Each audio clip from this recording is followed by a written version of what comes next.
Gregory Peck finally breaks silence. On Charlton Heston. Gregory Peck was born Eldred Gregory Peck on April 5, 1916, in La Jolla, California, a seaside neighborhood of San Diego that would forever remain close to his heart. His early life was marked by emotional upheaval. His parents divorced when he was just 6 years old, and young Gregory was subsequently raised primarily by his grandmother. Despite the instability of his youth, he was instilled with a strong sense of morality and discipline, traits that would later come to define both his most iconic film roles and his real-life persona. After attending a Catholic military school and later San Diego State Teachers College, Peck transferred to the University of California, Berkeley, where he initially studied medicine. However, his involvement in the university's theater group sparked a passion for acting that altered the course of his life forever. Peck made his Broadway debut in 1942, and by the mid-1940s, he was already a major presence in Hollywood's golden age of cinema. With his commanding height, noble features, deep, resonant voice, and unmistakable dignity, Peck quickly earned a reputation as a serious, refined actor. He broke into the film industry during a time when the world was embroiled in the chaos of World War II, and his characters often embodied the quiet strength and moral clarity that audiences longed for in uncertain times. His performance in The Keys of the Kingdom, 1944, earned him his first Academy Award nomination, a sign of the enduring excellence he would bring to the silver screen over the next 5 decades. Gregory Peck's most celebrated role came in 1962 when he portrayed Atticus Finch in To Kill a Mockingbird, the film adaptation of Harper Lee's Pulitzer Prize-winning novel. The character, a principled, compassionate, small-town lawyer who defends a black man wrongly accused of rape in the segregated South, would become the definitive moral compass of American cinema. Peck's performance, imbued with calm integrity and emotional gravitas, won him the Academy Award for Best Actor and cemented his place in film history.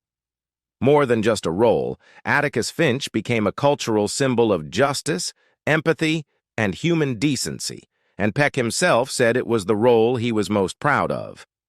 In 2003, the American Film Institute named Finch the greatest movie hero of the 20th century, a testament not just to the character, but to Peck's powerful portrayal. Over the course of his illustrious career, Gregory Peck starred in a wide range of films, from war dramas like 12 O'Clock High, 1949, to romantic adventures such as Roman Holiday, 1953, alongside Audrey Hepburn, and epic historical dramas including The Guns of Navarone, 1961, and Captain Horatio Hornblower, 1951. His versatility as an actor was matched only by the moral conviction he brought to each part. Peck often chose roles that aligned with his values, eschewing sensationalism for substance. His portrayals were never just performances. They were expressions of a deeply felt humanism that resonated with audiences around the globe. In addition to his contributions to film, Gregory Peck was a committed activist and humanitarian. A lifelong advocate for civil rights, he was a close supporter of Martin Luther King Jr. and served as a member of the National Council on the Arts under President Lyndon B. Johnson. He also spoke out against the anti-communist blacklisting during the McCarthy era, bravely taking a stand when many in Hollywood were too afraid to do so. He used his fame not for self-aggrandizement, but to elevate important causes and defend the dignity of those without a voice. Peck's accolades were numerous and well-deserved. He received 5 Academy Award nominations for Best Actor, and was awarded the Jean Hersholt Humanitarian Award in 1968 for his philanthropic efforts. In 1999, the American Film Institute ranked him at number 12 on its list of the greatest male stars of classic Hollywood cinema. He also received the Presidential Medal of Freedom in 1969, one of the United States' highest civilian honors, which recognized not just his artistic contributions, but his enduring commitment to social justice and equality. In October 1942, Gregory Peck entered into his first marriage with Greta Kukkonen, a Finnish-American woman born in 1911 who lived until 2008. Their union marked an important chapter in Peck's early adult life, coinciding with the beginnings of his burgeoning Hollywood career. Greta, coming from a Finnish immigrant background, was known to be a grounded and supportive partner during the formative years when Peck was establishing himself as a serious actor. Over the course of their marriage, the couple had 3 sons, each of whom played a unique role in Peck's personal story. Their first son, Jonathan, was born in 1944, followed by Stephen in 1946, and Carrie Paul in 1949. Each child represented a different stage in Peck's life and career, and the family dynamic was an integral part of his off-screen world. However, after more than a decade of marriage, the relationship between Gregory Peck and Greta came to an end. In December 1955, they were officially divorced, marking the close of a significant chapter in Peck's life. The dissolution of their marriage was a pivotal moment not only for the couple, but also for their children, as family dynamics shifted dramatically. Tragically, Peck's eldest son, Jonathan, would later be found dead in his home on June 26, 1975. Authorities at the time believed that his death was a suicide, a heartbreaking event that deeply affected Peck. Reflecting on this devastating loss, Peck once said, "It's the most terrible thing that has happened to me in my life," revealing the profound pain that overshadowed him even years later. He openly admitted the lasting impact of losing a child, saying, "You never get over a thing like that," which speaks to the enduring grief that defined his personal experience beyond his public persona. During the course of his first marriage, Gregory Peck also had a brief but intense affair with his co-star Ingrid Bergman while filming the classic movie Spellbound in 1945. This relationship, kept relatively private during his lifetime, was later revealed in a 1987 interview with Brad Derrick of People magazine. Peck described the affair candidly, but with a sense of restraint and respect, saying, "All I can say is that I had a real love for her, and I think that's where I ought to stop." He explained that both he and Bergman were young and immersed in the demands of their craft, stating, "We were involved for weeks in close and intense work," suggesting that the professional intimacy on set evolved into a personal connection. Despite the emotional intensity of this relationship, Peck seemed to frame it as a youthful experience, implying that it remained a meaningful yet contained episode in his life. Soon after his divorce from Greta was finalized, Gregory Peck began a new chapter in his romantic life. On New Year's Eve in 1955, just one day after the legal end of his first marriage, Peck married Véronique Pisani, a French news reporter born in 1932, who would become his lifelong partner. Their initial encounter happened a few years earlier, in 1952, when Véronique interviewed Peck before he left for Italy to film the iconic Roman holiday. This meeting planted the seeds of a relationship that would develop over time. 6 months after that first encounter, Peck invited her to lunch, an invitation that marked the beginning of a close and inseparable bond between the two. Their connection quickly deepened, grounded not only in romance but in a shared understanding of the demands of public life and the entertainment industry. Together, Gregory Peck and Véronique Pisani had 2 children, a son named Anthony Peck, born in 1956, and a daughter named Cecilia Peck, born in 1958. Their marriage lasted for decades, standing as a testament to enduring love and partnership through the many changes and challenges of Peck's long career. Véronique was often described as a stabilizing influence on Peck, supporting him in both his professional and personal life. Their commitment remained strong until Peck's death, with Véronique by his side as his closest confidant. Notably, their son Anthony Peck was once married to supermodel Cheryl Tiegs, connecting the Peck family to another facet of American popular culture. Gregory Peck's family legacy extended further with grandchildren from both his marriages, carrying forward the lineage of one of Hollywood's most respected actors. Among his descendants, His grandson, Ethan Peck, Jonathan's son, has followed in his grandfather's footsteps, carving out his own career as an actor, thereby continuing the Peck family's involvement in the arts across generations. For many years, fans of classic Hollywood cinema often speculated about the relationship between two of its most iconic and dignified leading men, Gregory Peck and Charlton Heston. Both actors came to symbolize strength, moral clarity, and a commanding presence on screen. Yet, despite their occasional overlap in film circles and similar on-screen personas, the nature of their personal and professional relationship remained largely unknown.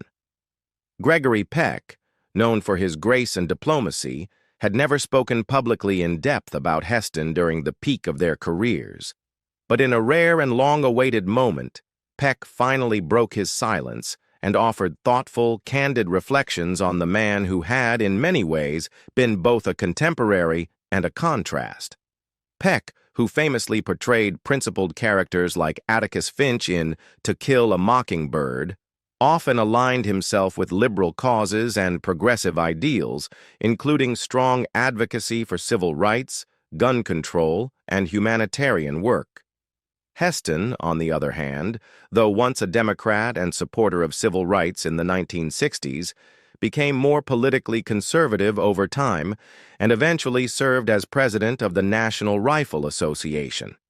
This ideological divergence had led to rumors of tension or philosophical distance between the two, especially during politically charged decades like the 1970s and 1980s, when Hollywood was deeply divided on many issues. When Peck finally chose to speak about Charlton Heston, it was not in anger or bitterness, but with characteristic nuance and dignity. Charlton, he began in a 1990s interview when asked directly about their relationship, was a man of great conviction. We didn't always see eye to eye, especially when it came to politics, but I always respected his sense of purpose and the sincerity with which he carried his beliefs. Peck elaborated that while they were not close friends in the personal sense, they often crossed paths at industry events, charitable functions, and academy ceremonies, always greeting one another with professional respect. Peck was particularly complimentary of Heston's commanding presence on screen. "There's no question Charlton had a unique kind of grandeur," Peck said. "When he stood before a camera, he became something larger than life. That's not something you can teach. He had it instinctively, whether he was Moses parting the Red Sea or Ben-Hur thundering through a Roman arena." Peck admitted that he admired Heston's dedication to physical roles and historical epics, genres that Heston helped define in the 1950s and 1960s. He was also candid about their differences. "We came from different schools of thought," Peck reflected. "I was more drawn to interior characters, to moral struggles that unfolded in quiet moments. Charlton liked things big, grand themes, biblical stakes, dramatic gestures. But in the end, we were both doing the same thing, trying to honor the truth of the characters we played." In what was perhaps his most poignant comment, Peck acknowledged the human side of Heston that many never got to see. Away from the spotlight, Charlton was intelligent, well-read, and deeply committed to his causes. You may not agree with all of them, I certainly didn't, but you couldn't question his integrity. That, to me, is worth something. As the years went on and both men entered the twilight of their careers, Peck remained gracious when speaking of Heston. When the topic arose again during a tribute event in the late 1990s, Peck responded with a chuckle, "Well, Chuck and I were on different sides of the fence a few times, but we both loved movies. That was always our common ground." In breaking his silence, Gregory Peck didn't just offer insight into a fellow actor, he demonstrated the grace and wisdom that defined his own legacy. He showed that admiration and disagreement can coexist, and that even in a divided world, mutual respect remains possible. His words added a thoughtful and humanizing layer to the public image of Charlton Heston, illuminating not only Heston's character, but also the quiet, steadfast decency of Gregory Peck himself. On June 12, 2003, the world bid farewell to one of the most respected and beloved figures in Hollywood history, Gregory Peck. He passed away peacefully in his sleep at the age of 87, the cause being bronchopneumonia, a condition that affects the lungs and can be particularly dangerous for the elderly. His death occurred at his home in Los Angeles, California, a city that had been both the backdrop and the foundation of his legendary career in film and television. Beside him, during his final moments, was his devoted wife, Veronique Pisani-Peck, a French-born journalist and philanthropist whom he had married in 1955. Their nearly 5 decades of marriage had been marked by mutual respect, deep affection, and a shared commitment to humanitarian causes. Her presence at his side was both a poignant symbol of their enduring bond and a testament to the quiet, dignified love that had defined their life together.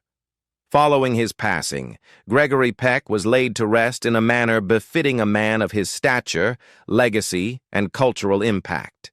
His remains were entombed in the mausoleum of the Cathedral of Our Lady of the Angels in downtown Los Angeles, a modern and majestic Roman Catholic cathedral that serves as the mother church for the Archdiocese of Los Angeles.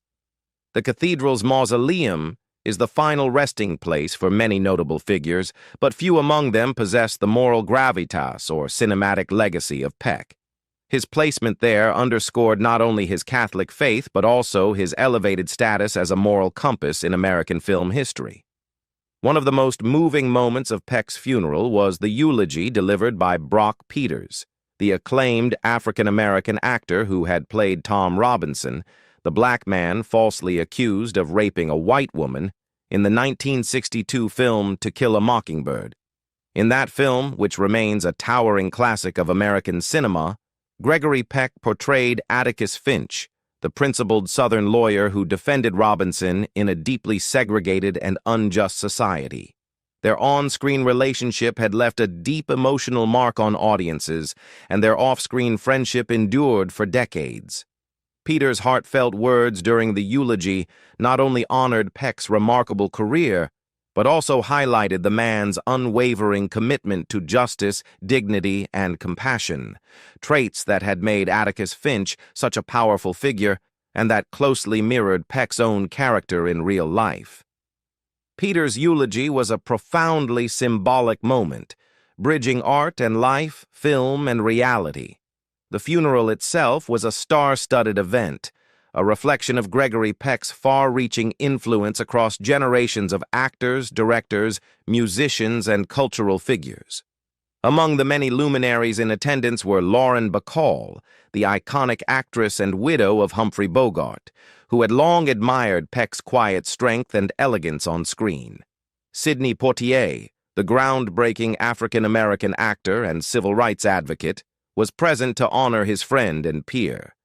Singer and actor Harry Belafonte, accompanied by his daughter Shari Belafonte, added his presence to a gathering that was as diverse as it was prestigious. Also in attendance were major Hollywood stars from both classic and contemporary eras. Harrison Ford, known worldwide for his roles in Star Wars and Indiana Jones, and his partner at the time, actress Callista Flockhart, television actor and activist Mike Farrell of MASH fame, and Shelley Fabares, remembered for her long career in television and film.